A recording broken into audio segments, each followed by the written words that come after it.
मसूरी में झूला घर के सौंदर्यीकरण का कार्य 7 वर्षों से चल रहा है, लेकिन कार्य अभी तक पूरा नहीं हो पाया है, जिससे 100 परिवार प्रभावित तो हुए ही हैं, साथ ही उन पर रोजी रोटी का संकट भी गहराता जा रहा है।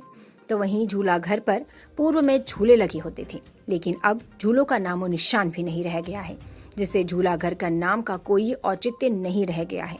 तो वहीं इस संबंध में स्थानीय दुकानदार राजेश कुमार का कहना है कि 7 वर्ष पूर्व झूला घर पर उनकी दुकान थी, जिस पर उनका रोजगार चलता था, लेकिन विगत 7 वर्षों से वे बेरोजगार हो गए हैं। साथ ही उनका कहना है कि उन्होंने कई बार पालिका प्रशासन और मसूरी देहरादून विकास प्राधिकरण को सूचित किया था, लेकिन अब तक इस पर कोई कार्यवाही नहीं की पाई है। मसूरी से अजीत कुमार सिंह की रिपोर्ट। रोजी रोटी तो पूरी तरीके से प्रभावित होगी हमारी। हम जो है, हमें आश्वासन दिया गया था कि 1 साल के अंदर अंदर आपको दुकानें बना के दे दी जाए, लेकिन 7 साल होने के बाद अभी तक इसमें काम जो है कछुआ गति से काम चल रहा है। और भाई साहब, धूप हो, बारिश हो, आंधी तूफान, हम लोग सड़कों पर काम करते हैं, ना सर पे छत है ना कुछ है, बहुत समस्या का सामना करना पड़ रहा है। और अभी भी हमारी तो गुजारिश है कि इस बार भी अगर हमारे को बना के देते हैं तो हम बहुत बड़े शुक्रगुजार रहेंगे प्रशासन के, नगर पालिका के अध्यक्ष जी के। लेकिन मुझे लगता नहीं है कि दीपावली तक भी अगर ये बना के दे दें। कितने परिवार जुड़े हैं? लगभग 100 परिवार प्रभावित हुए हैं भाई साहब। और अब आप समझ रहे हो 100 परिवार प्रभावित हुए हैं, सिर्फ कितने लोगों की रोजी रोटी जो है संकट जो है मंड रहा है पिछले 7 सालों में। तो आपने इसको लेकर आगे कोई बात नहीं की? बहुत प्रयास किए, हमारी बातें सुनता कौन है। पहले ये काम चलता रहा, अध्यक्ष जी बदल गए, अध्यक्ष बदले, फिर ये एमडीडीए के अंडर में आ गया। बड़ी मुश्किल से एमडीडीए ने जो है नगर पालिका को हैंडओवर करा।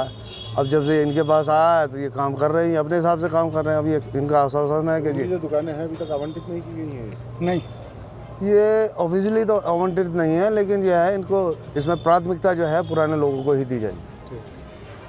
देखिए, आज से लगभग 6 साल पहले मसूरी देहरादून विकास प्राधिकरण ने यहाँ पे झूला घर का सौंदर्यकरण और विस्तारीकरण का कार्य किया जाता है। और ये आश्वासन दिया गया था कि लगभग 1 साल से पहले आपको यहाँ पे दुकानें बना के दी जाएंगी, लेकिन बड़े अफसोस के साथ कहना पड़ा कि अभी तक न तो दुकानें पूरी बन पाई हैं और न ही इनका सही ढंग से आवंटन हो पाया है।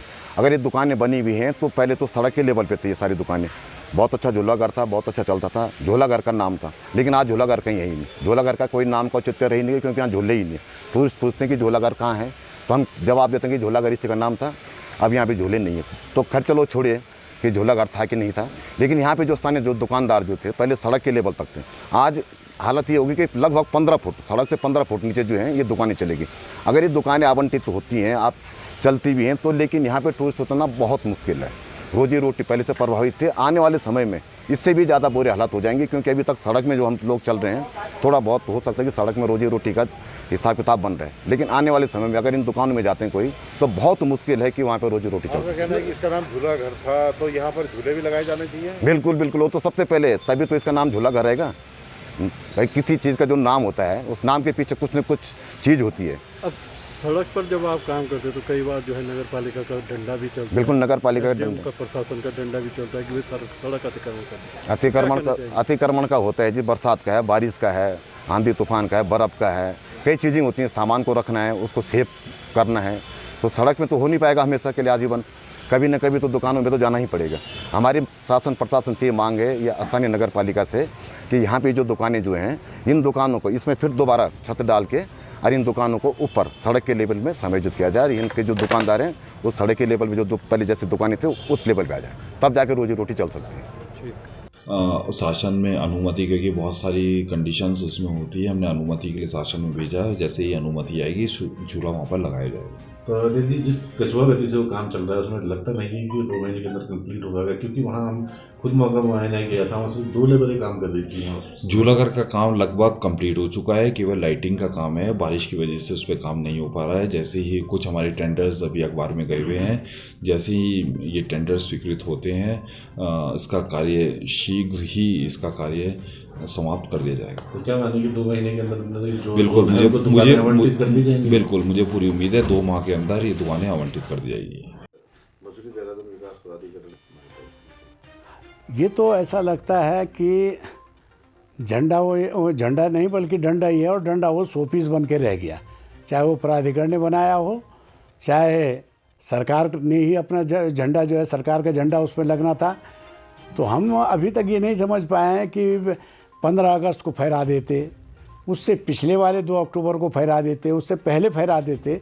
जब ये बनकर तैयार हो गया तो कम से कम झंडा जो है खाली जो है वो डंडा अच्छा नहीं लग रहा है।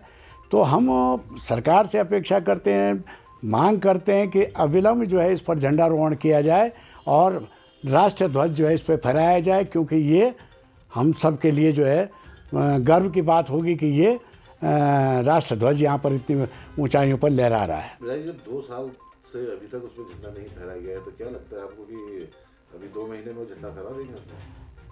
नहीं, फहराना चाहिए था, फहराना अभी, बल्कि इनको तो अभी 15 अगस्त में फहरा देना चाहिए था, है ना। 15 अगस्त में नहीं फहराया तो जिस दिन माननीय मुख्यमंत्री मसूरी आए थे 2 सितंबर को, उस दिन फहरा देते। तो लेकिन विधायक भी नहीं चाहता और प्राधिकरण भी नहीं चाहता कि कोई काम समय पर पूरा हो और समय पर वो अच्छा लगे। इसी प्रकार से झूलाघर में दुकानियां अभी तक निर्माण कार्य भी लगभग 2 साल हो चुके हैं, उसका पूरा नहीं हुआ। ये दुर्भाग्य है उन साथियों के जिनके वो दुकानें आवंटन होनी थी, उन लोगों को दुकानें आवंटन नहीं हुई। प्राधिकरण का भी कार्य पूरा नहीं हुआ। नगर पालिका को उसको आवंटित करना था, वो नगर पालिका ने भी आवंटित नहीं की। तो ऐसा लग रहा है जैसे कि ये दुकानों का कंप्लीट होना और आवंटन की प्रक्रिया को इससे गुजरना, नगर पालिका को उसको जो है उन्हीं लोगों को जो है आवंटित करना, ये पहली प्राथमिकता में होना चाहिए था। क्योंकि आज थोड़ा थोड़ा रोज़गार के लिए वो नौजवान बेरोज़गार हो गए हैं।